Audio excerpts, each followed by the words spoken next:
Okay, Dr.Go back. I went off camera, took that snout off the end of it, and this is the consistency of what it looks like when I have it off of there and I squeeze it. It is still going slow, but it doesn't restrict as much because it's not going through the mixer. So either I need a warmer temperature or a stronger forearm. So I'm going to put it in the measuring cup and I'm going to mix it by hand because holy mackerel, I just cannot get it to go through that nozzle the way I should. So bear with me. Squeeze in a ton of goop here. Oh my gosh. Where's those arm wrestling champion guys when you need them? Or gals. Whew. Big respect to those people who are in shape. Got those strong bodies in good shape that can do this kind of stuff.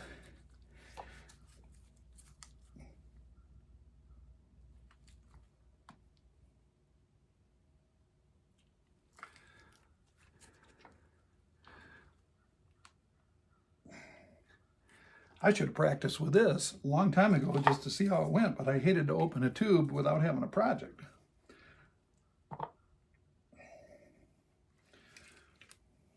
All right, I'm going to back it off. And I'm going to try and just see what that does. Got to plug this thing up so it doesn't set up on me in case I need to use a little more here.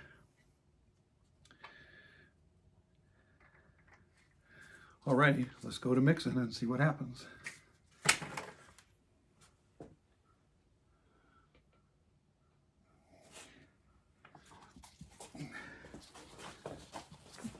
Now you can see inside what that looks like. Heck, it's not much farther off than a gummy. And those, I mean, you can see when I stick this in here, it's a little bit. I'm gonna try and mix it up and see what it does.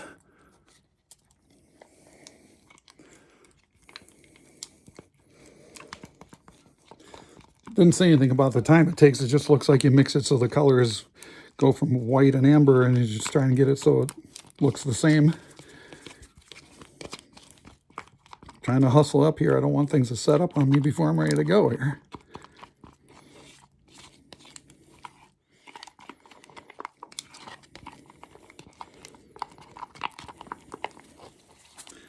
All right, that's what I got. That's the consistency of it. So I'm going to give it a shot.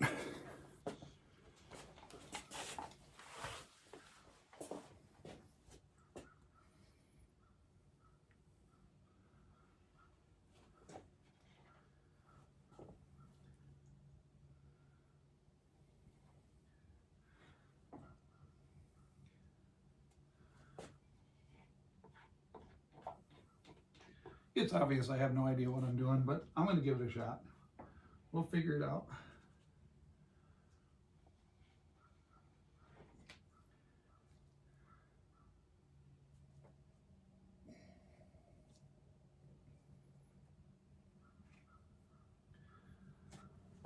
Alrighty, I'm back to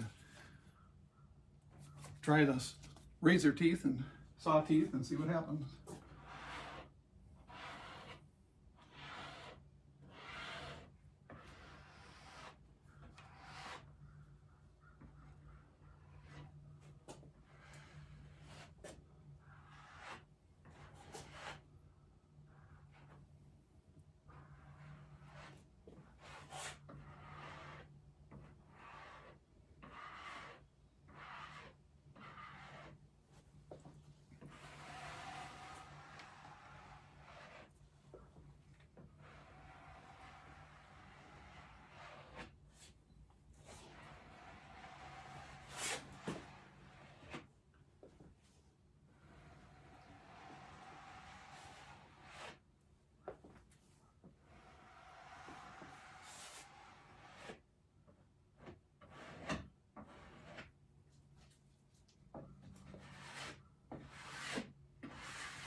I want it as thin anyway. I don't want to get a thick shelf on it and have it not go together. Just trying to get it just enough to be a little bit of a little more than the liquid.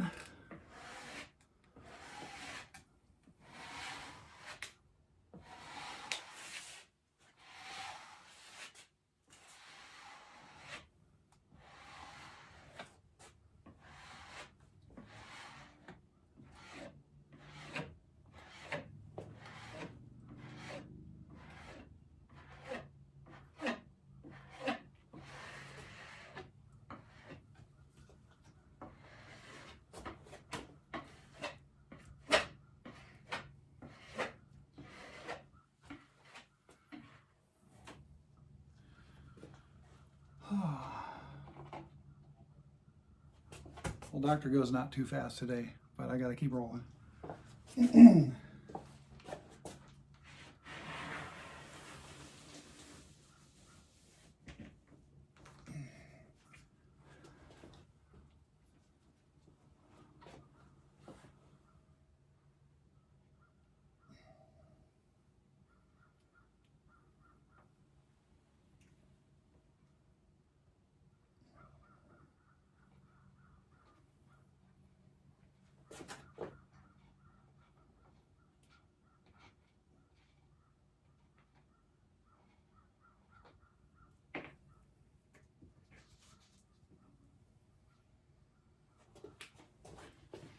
I'm sure it's not enough. I'm going to roll it out. If I'm short, I'm going to jump back in and pump it real quick here.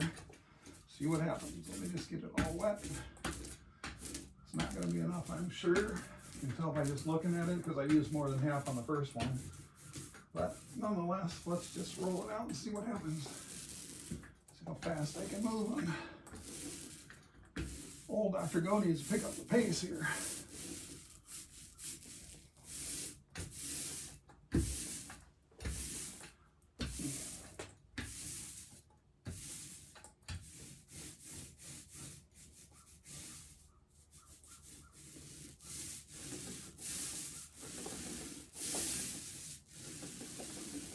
All right, I'm still gonna do some quick shots on this. Messy, but I'm going for it. Let's get that out of there.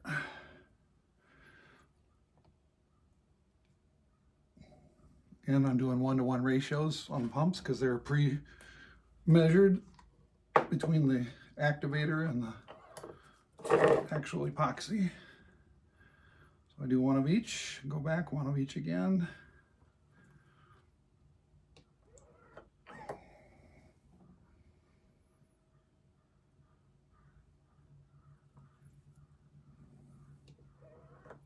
I'm going to say that's enough for what I'm doing since it's almost fully wetted. Oh, don't spill now. I put visqueen down because if anything that's high density polyethylene like this or that visqueen plastic should allow that epoxy to dry and then just snap right off. It shouldn't stick. I'm trying to limit my mess. I'm dripping all over my rotten wood, but I don't care about that. I'm just trying to time it getting this whipped on there before things dry so I can flip it over and screw it together. I did try to get as much pre-staging as I could with everything and then try to think it through, but obviously I didn't think everything through when I had that pump come apart on me. That was a little moment of panic. I'm glad I wasn't in the middle of the project when that happened. Better to have the mistakes at the beginning so you can sort it out.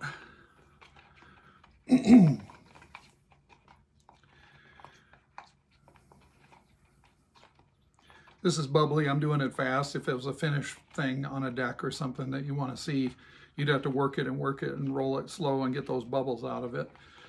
I'm just going to let it do what it does here.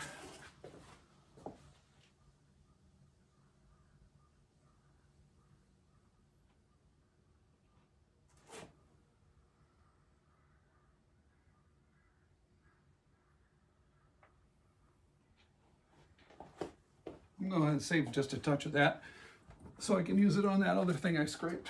I didn't show you, but I got a seat that's got a couple chips in the back. I scraped it, and I'll probably use that overflow on that here in a minute, if it's still good.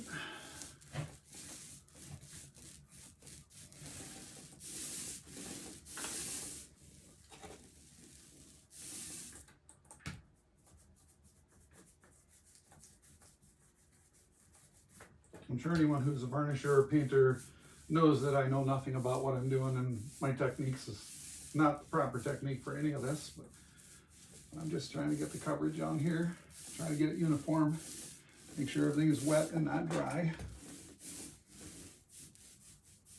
because I want to do it here, trying to keep water out of it.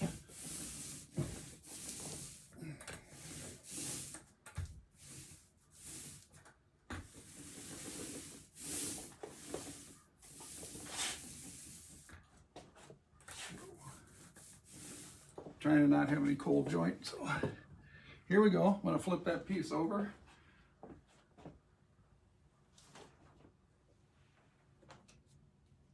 I'm glad I have a big wingspan. That might have been challenging to reach there. Okay. Gotta line it up. Just it's a little oozy right now.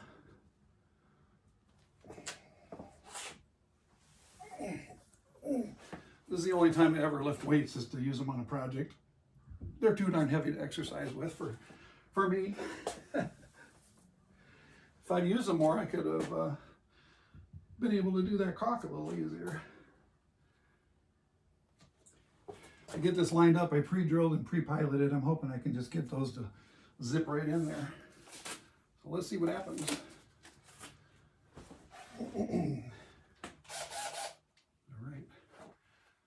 I'm going to just put one in to kind of center it, make sure I've got it where I wanted it.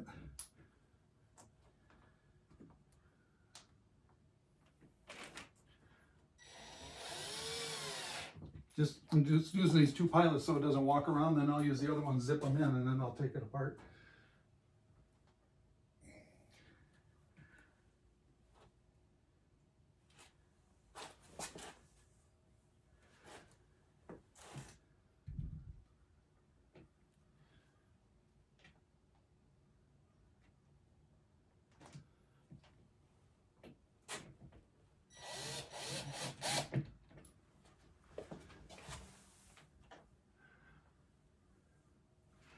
There was a slight bow in the wood, but I'm hoping that between using the screws and the weights that I can get that bow to get out of there by just driving it home.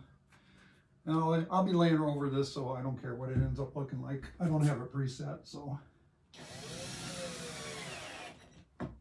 Just gonna sink them enough so they're under the surface, so when I laminate over with epoxy that they're not sticking out.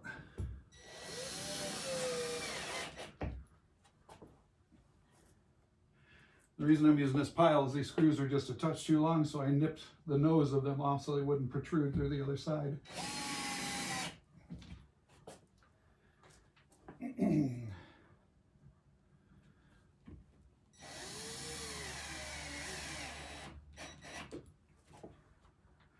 I knew my weight would come in handy for something, like pressing the wood down.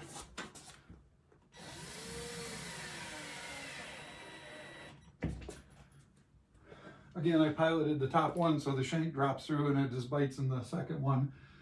So hopefully it pulls better and pulls them together rather than lifting.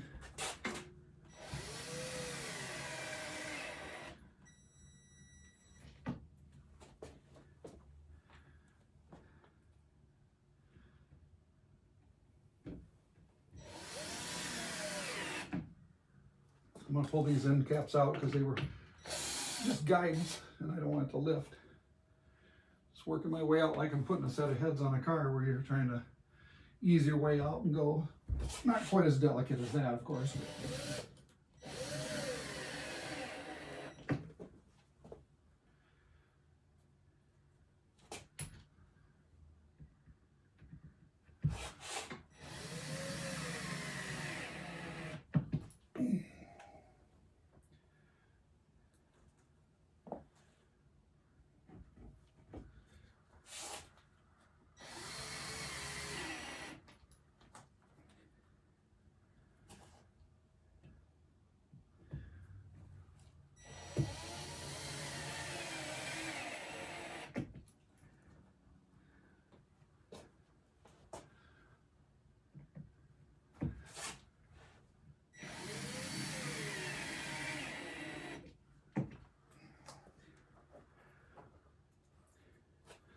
Sorry to bore everyone. I'm sure everybody knows how to use their screw gun and screws if you have one.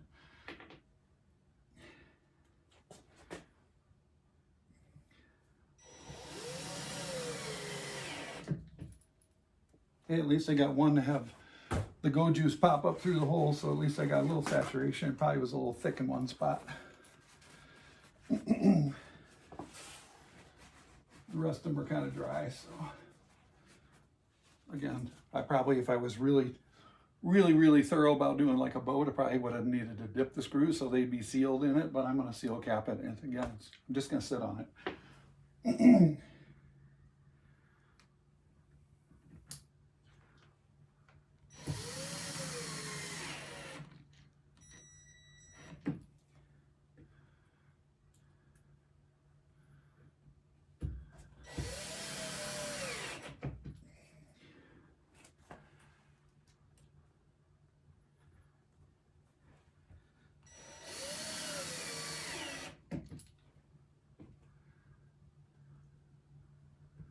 I'm going to pull this one out here.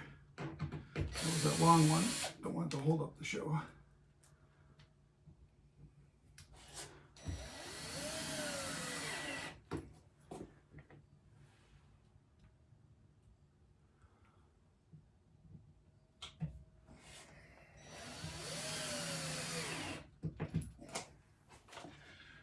Alrighty, so that panic mess is done. I'm going to shut this video down. I'll take that apart, flip this thing over, prep, do the other side. You won't need to see it, same as what this was. And I'll try and find something that's a little more interesting, or maybe some follow-up when I actually get it done. I'll show you the stages of assembly, but in between, once I get this in here and it's drying, I got to run out to the driveway because it's time to pull the fuel pump off the motor, get it rebuilt, and yank those carbs in the basement and work between my drying times on the other mechanical projects. Nothing like waiting to the last second to get anything done, because I'd like to try and use this boat. You know that holiday's coming, and guess who's not ready? But we're trying. Catch everyone later. Thanks.